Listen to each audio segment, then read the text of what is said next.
I wonder whether you are someone who likes a deadline or not, whether that be at school, at college, or at work. How do you deal with there being a deadline for you? Now, for me, I was always someone at school who would, I quite, when we had homework, I would like to do it on the day it was set.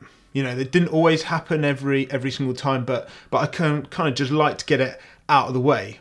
However, I know there's some people who they want the fear, they actually like the fear of having that deadline. When I was at university, we had a dissertation to do, a 10,000 word project to do, and my friend Matt, he had not a single word written up to a week before it was due. He needed that fear, he needed that deadline.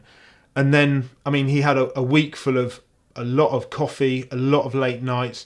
I mean, I can't vouch for the quality of his work, but to be fair to him, he did get it all done.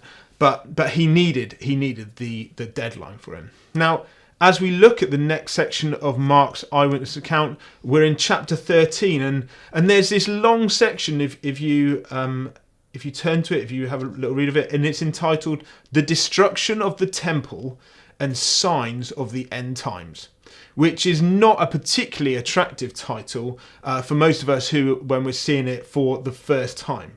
Now, it talks through what is going to happen when Jesus returns to the earth, almost like the deadline, the end point of this world.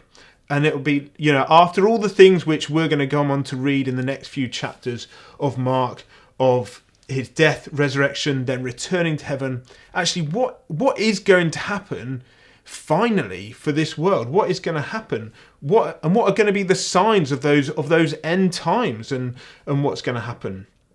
These are questions which you can read about, that the disciples asked in verses 3 and 4. And actually, people are still asking this and intrigued about this even today. Now, if you were to Google it and actually have a look for, you know, almost like end time predictions, then a quick search on the internet, there'll be a whole host of different dates for you. We've got dates between 1650 and 1695, which obviously didn't happen. There's another prediction which was for 1844, which caused all kinds of people to just sell all their possessions so they were ready for it. 1889 was predicted, and then when that didn't happen, they kind of moved that on to 1891. Even 10 years ago, we've got here, they worked out that May the 21st, 2011 was exactly, apparently, 7,000 years after the flood. And so this was going to be the day when Jesus came back and the world would end. But clearly, we are still here. The most bizarre one that I read is one entitled "The Prophet Hen of Leeds," which there was a hen in 1806 which lay eggs, which spelt out the words, "Christ is coming." Now, people took this as a clear sign that Jesus was returning imminently, and it caused all kinds of fear among people at that time. Now, once again, the world didn't end. Jesus didn't come back at that point. And it turns out that the hen's owner, had actually been putting these letters onto eggs and, shall we say, making the hen relay them. Now, in this chapter, in chapter 13 of Mark, Jesus actually gives us the answer, and it's maybe not the one that we would expect. In verse 32, it says this: "But about the day or hour no one knows, not even the angels in heaven, nor the Son, but only the Father." And then he follows it with a bit of a warning, said, "Be on guard, be alert. You do not know when that time will come." And then there's a story, and you can read it for yourself, about a man leaving his house and how the servants respond when they know that he's going to turn up at some point, but they don't know when.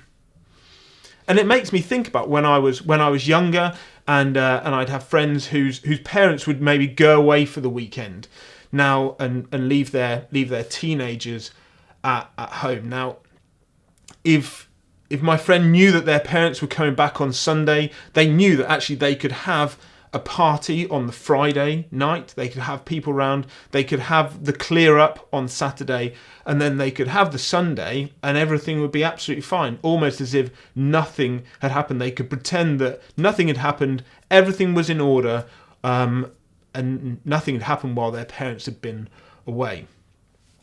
I guess my question would be, what would happen if we knew the exact date of Jesus' return? I wonder how I would respond. I wonder if people would actually have that date in their diary and then just live their lives in whatever way they wanted, and then maybe a couple of days before just try and get everything sorted out and pretend that the previous months and years hadn't happened.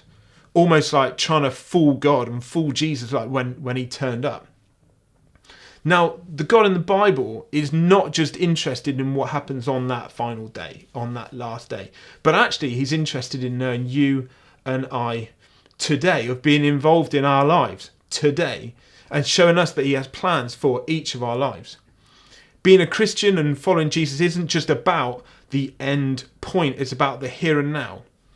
And the thing is, even if that end point was, say, tomorrow, then I would suggest that every single one of us would still do something which was wrong in terms of our thoughts, our words, our actions, which would be offensive to a perfect, all-knowing God. Even if we knew that date was going to happen tomorrow, actually it's just not something which we can achieve in our own strength.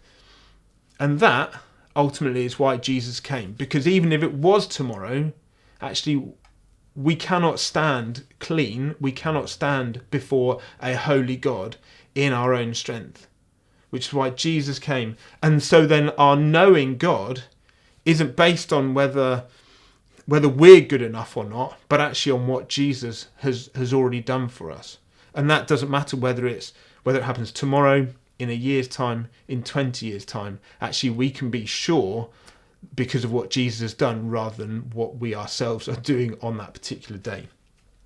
You know, Jesus doesn't want us to fear his return, but he does want us to be alert, to be aware and to watch out for it.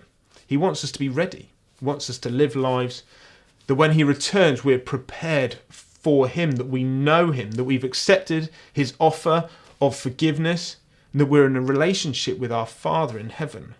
No one can predict when that day will come, whether through scripture or science or hens. We cannot predict the exact day of Jesus' return. Jesus in this chapter is teaching that preparation and not calculation is what's needed. So as we near towards the end of Mark, as we near the last few chapters, and as we begin considering his death, his resurrection, knowing that he will come back one day, I want you to think, how can we prepare for him? Not in fear, but in knowledge that he has good things for us. He wants us to know him and know him better each day. I want to challenge you today. What does that mean for you? Maybe it means for you having a read of some passages in the Bible. Maybe for you it just is a point of you praying to him for maybe the first time and asking him to show himself to you in some way. Why don't you give that a go today?